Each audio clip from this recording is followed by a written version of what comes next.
India چلے جائیں، India تو دور نہیں ہے نا، اور پھر اس ملک میں الحمدللہ ہمارے مدارس ہیں، مساجد ہیں. جن لوگوں نے اللہ کے گھر کو شہید کیا تھا نا بابری مسجد سے، جا کے پوچھیں گے ان کا انجام کیا ہوا. کئی پاگل ہو کے مر گئے،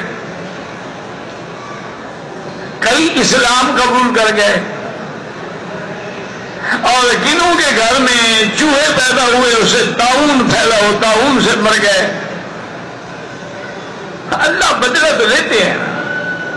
دیر سویر ہو جاتی ہے ہمارے گناہوں کی وجہ سے، کوئی دیر لگ جاتی ہے، ورنہ یہ نہیں ہے کہ اللہ تعالیٰ ان کو چھوڑ دیں. اللہ کا عدل کیا ہوا کہ ظالم بھی مدد کرے اور مظلوم تباہ ہو جائے. لیکن اس کی حکمتیں ہیں کہ اچھا تمہیں بھی تو ہم نے پاک کرنا ہے نا. جب کپڑا میلا ہو جاتا ہے دھوبی کے پاس جاتا ہے، وہ دھوتا ہے داغ نہیں جاتے، وہ پھر سرف ڈالتا ہے داغ نہیں جاتے، پھر تیزاب ڈالتا ہے، پھر مارتا ہے اس کو. تو اللہ بھی ہمیں مار کے پاک کرنا چاہتے ہیں.